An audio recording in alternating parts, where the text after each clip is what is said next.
Hello friends, তো শুভ সন্ধ্যা। কেমন আছে সবাই? আশা করছি তোমরা সবাই ভালো আছো। আমি কিন্তু খুব ভালো আছি। তো সন্ধ্যেবেলায় আমি এখন রুটি করব, তো তার আগে খুব জোর খিদে পেয়ে গেছে। তো খিদে পেয়েছে বলে তাই আমি দুটো শশা, আর এখানে শশা বলতে খুব কম আছে, আর চানাচুর নিয়েছি, কাঁচা লঙ্কা নিয়েছি।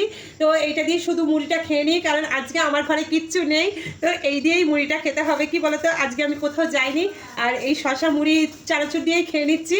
আর তোমরা খাবে? তোমরা কে কে সন্ধ্যেবেলায় খাও? কমেন্টে জানিয়ে দিও সন্ধ্যেবেলা কারা কারা মুড়ি খাও। এই দেখো, আর আমাদের গ্রামের দিকে না বেশিরভাগ মুড়িটাই বেশি চলে, কারণ হচ্ছে আমাদের গ্রামের দিকে কী বলতো, রুটি মুটি চাউমিনটা খুবই কম হয়, কিন্তু আমার ছেলের জন্য করতে হয়, আর আমরা মুড়িটাই বেশি খাই। তো চলো বন্ধুরা, এবার রুটি করব, তরকারি করব। তরকারি হচ্ছে সোয়াবিন আলু পটল দিয়ে তরকারি করব, আর রুটি করব, একটু ভাতও হবে। তো চলো, টাটা, বাই বাই, আর সবাইকে গুড নাইট।